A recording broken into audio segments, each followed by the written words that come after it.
Donc nous avons tout simplement ici une incitation en droit français qui serait un viol conjugal. Et c'est ce qu'on trouve ici comme conseil pour le mari et la femme. J'ai appris ma religion. Les textes s'appliquent selon des conditions. Quand les conditions ne sont pas réunies, les textes ne s'appliquent pas. La personne est agenouillée sur le sol, on lui administre 80 coups de fouet sur le dos. La même peine est infligée à la femme, seulement elle doit être couverte d'un manteau qui la cache aux yeux mais assez mince pour lui laisser sentir la douleur des coups. C'est les blancs chrétiens qui se passent sur une lecture arriérée du christianisme, qui font la Première Guerre mondiale, la Deuxième Guerre mondiale. Par principe, ils ne peuvent pas désapprouver, puisque ce sont des textes sacrés. Ils sortiraient de l'islam, ils se mettraient en situation de péché, de faute, si ils débattaient sur le fond et s'ils reniaient les textes. Ça prône le djihad, et nul doute que le djihad n'est pas que intellectuel.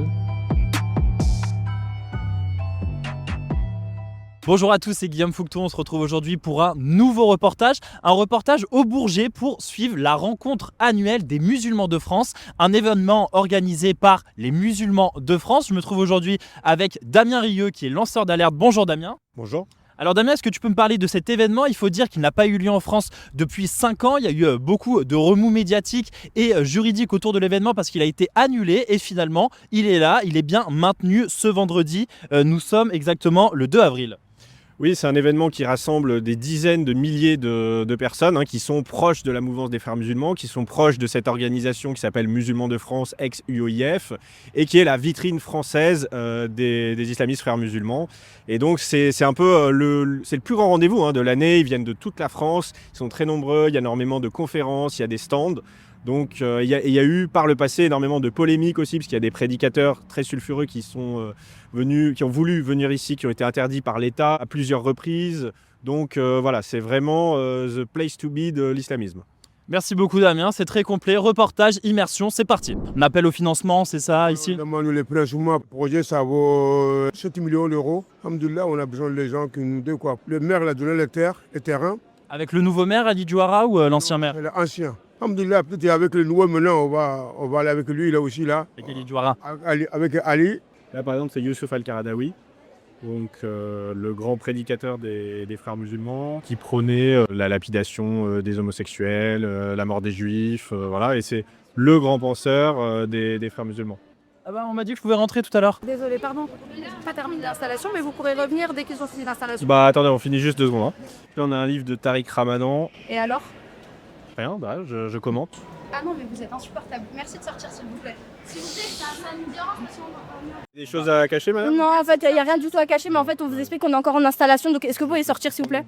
Vous cherchez la petite bête à prendre des photos, à chercher des choses. J'entends islamisme, j'entends il y a un livre de Tariq Ramadan, le prend en photo. Tariq Ramadan est une personne qui est extrêmement éduquée, plus éduquée peut-être que vous et moi. Tariq Ramadan a été condamné quand même.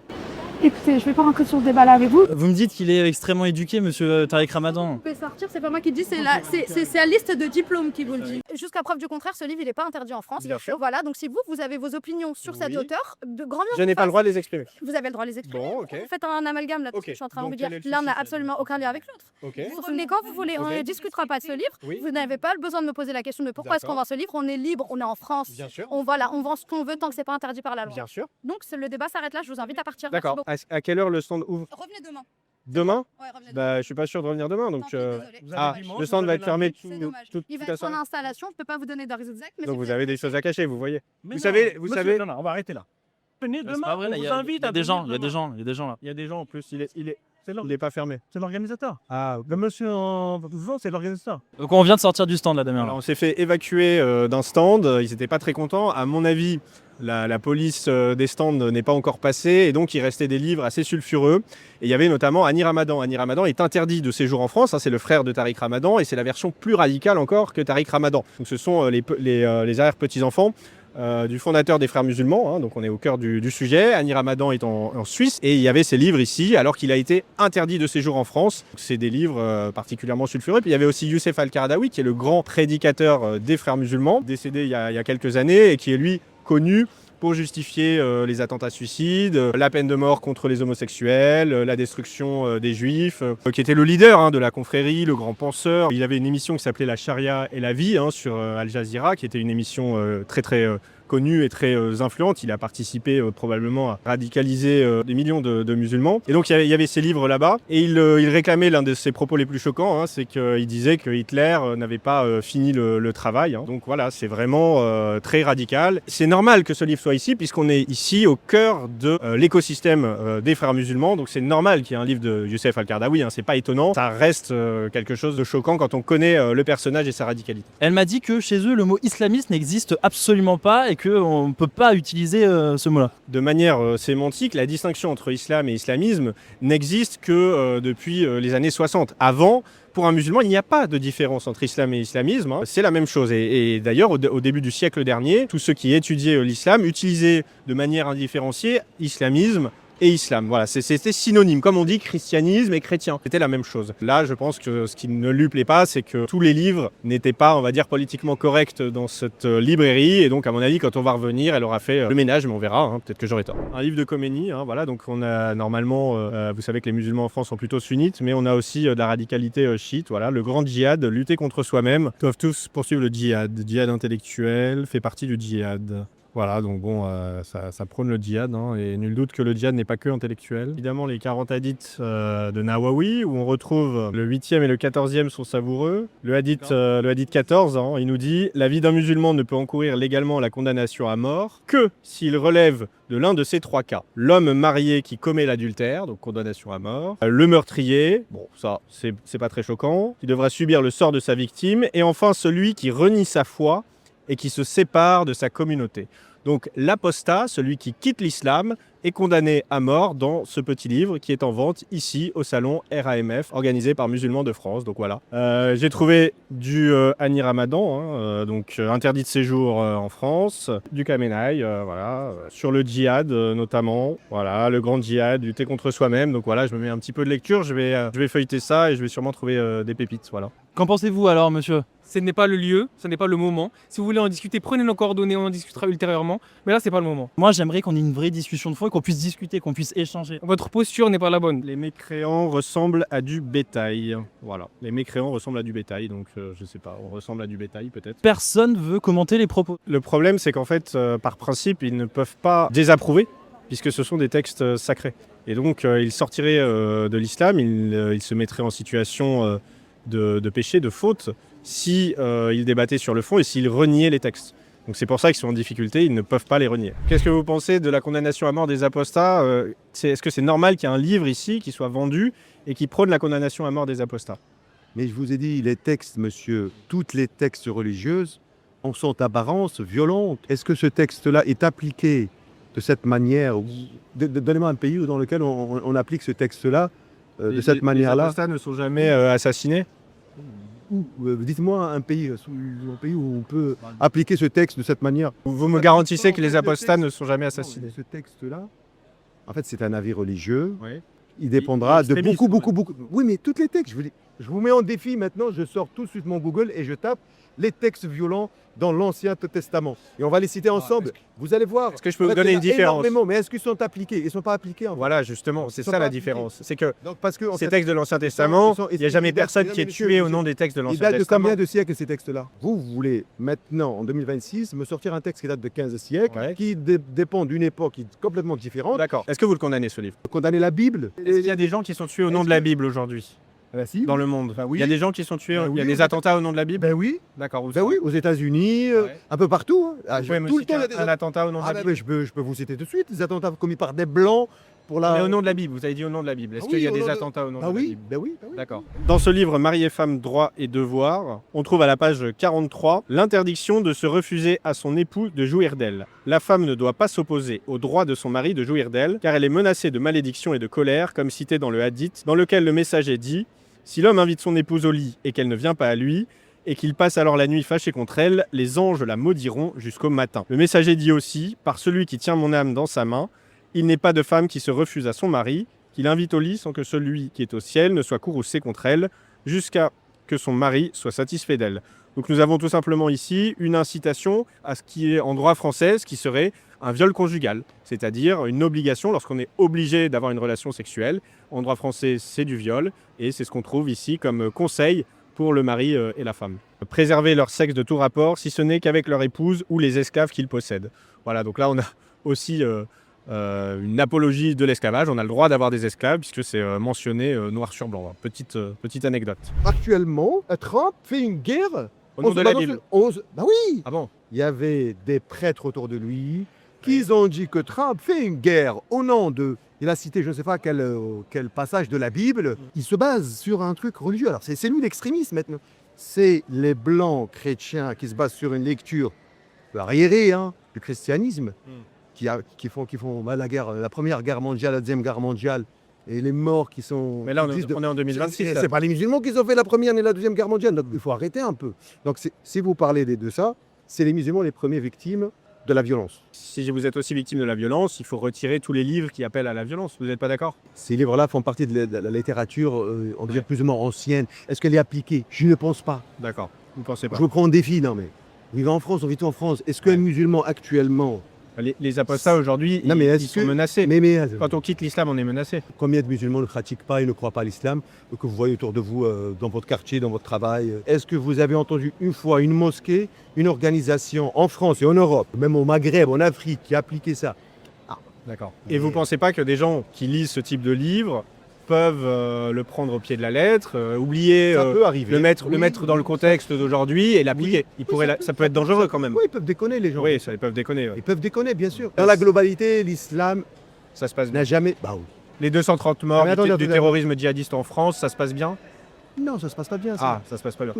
Ces gens-là ne sont pas passés par les mosquées, n'ont jamais été formés Jamais par les mosquées? Non, jamais. Brahim Awissaoui qui tue les 4 personnes à la basilique de Nice, le matin même, il est à la mosquée des frères musulmans à Ramad de Nice.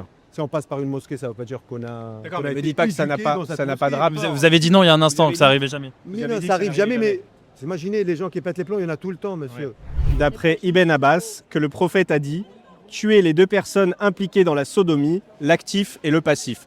Donc nous avons ici en vente libre dans ce stand de la librairie Al-Bourak, au salon RAMF des musulmans de France, un livre qui prône la peine de mort pour les homosexuels. Voilà, on est en 2026 et voilà ce qu'on peut trouver ici dans ce salon. Alors ici nous avons La Voix du musulman. Là c'est l'application de la peine de mort pour l'apostat, donc celui qui quitte la religion musulmane. C'est le musulman qui renie sa foi et s'il devient juif ou chrétien ou athée ou communiste, de son propre gré sans qu'il soit contraint. Alors, le statut légal de l'apostat. D'abord, on le convie durant 3 jours à revenir à sa foi. S'il refuse, on lui inflige la peine de mort en application de la prescription divine. Le prophète a dit « Quiconque abjure sa foi, tuez-le ». Le sang du musulman est interdit à verser sauf en 3 cas. Là, on retrouve ce qu'on a vu tout à l'heure, le fornicateur, l'auteur d'un homicide ou l'apostat qui s'écarte du groupe de musulmans. Les règles légales qui s'appliquent à l'apostat après son exécution. À la mort de l'apostat, sa dépouille n'est pas lavée et on ne prie pas sur lui. Il n'est pas non plus enterré dans le cimetière des musulmans, on n'hérite pas de lui, ce qu'il laisse comme bien est dépensé pour les œuvres d'utilité publique. Vous n'osez même pas demander aux Israéliens qui tuent tous les jours devant vos yeux. Vous n'osez même pas leur demander pourquoi vous faites ça au nom de la religion. Ils font ça au nom de leur religion.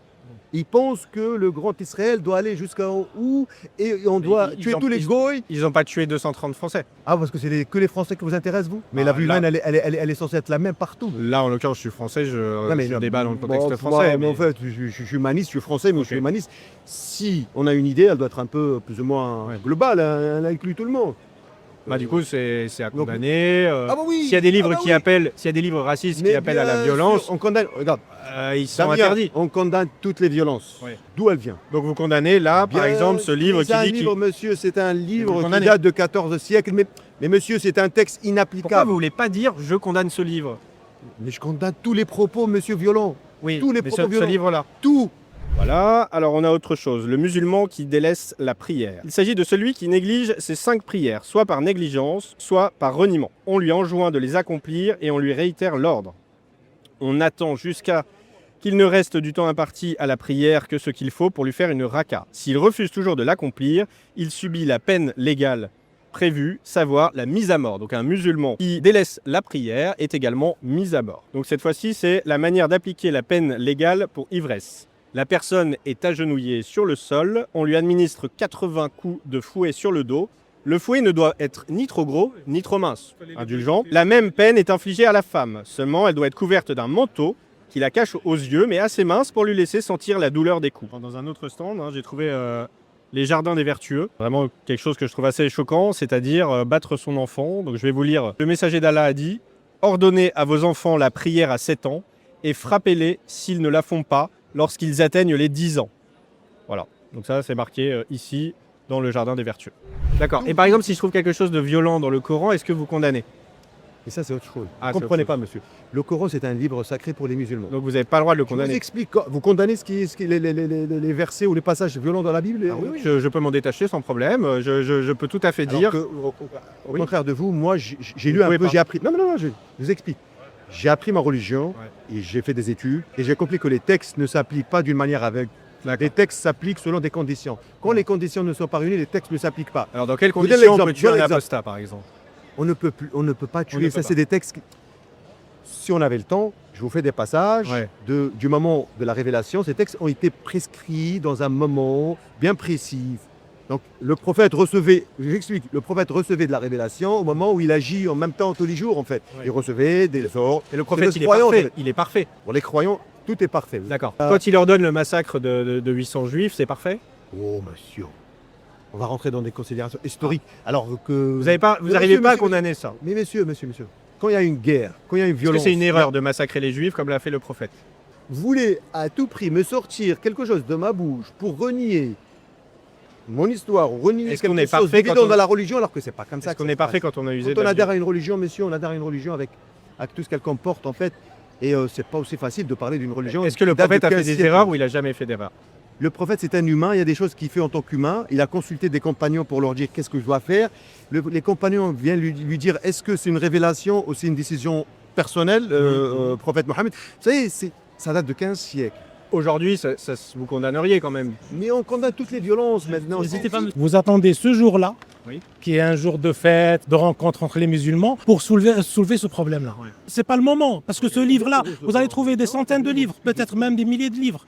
Vous allez juste à faire un tour à Paris et vous trouvez des livres. Lui, il n'a pas à condamner un livre, il n'est pas là pour condamner. Écoute, on vient de sortir de cet événement, hein. Plusieurs choses à dire. Déjà, plusieurs personnes étaient véhémentes quant à notre venue, hein. Deuxième élément notable, ce sont les ouvrages de littérature islamique qu'on a pu décortiquer. Et troisième élément, c'est l'absence totale d'arguments, l'absence totale de discussion. Est-ce que tu es d'accord avec mes 3 points? Oui, je crois que c'était vraiment très intéressant de voir que dans toutes les librairies qu'on a fait, à chaque fois, on a trouvé des ouvrages radicaux, donc c'est totalement normal chez eux. Je pense que quand les Français vont apprendre ça, ils vont être particulièrement choqués de voir toutes les citations que j'ai sorties. Et dès qu'ils sont confrontés avec quelques éléments de contradiction, ils ont du mal à répondre, et on l'a vu à plusieurs reprises. Ils sont coincés, ils sont mal à l'aise, ils vont fuir, ils vont faire de la takia. On le rappelle, hein, cet événement n'a plus eu lieu en France depuis 7 ans. Il a été dans un premier temps interdit par le ministre de l'Intérieur avant que le tribunal administratif revienne sur cette décision. On sait que l'association qui organise cet événement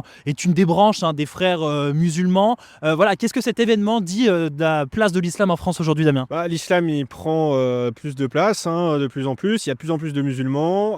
Plus ils sont jeunes, ils sont radicaux. Ils sont de plus en plus radicaux. C'est ce que les études, les sondages montrent. Donc c'est un phénomène qui doit intéresser les Français. Il faut aller voir ce que c'est que l'islam. Il faut se renseigner parce que effectivement, ça prend de plus en plus de place, que l'on le veuille ou non dans notre quotidien. Et j'espère que ce reportage aura appris des choses à tous ceux qui vont le regarder.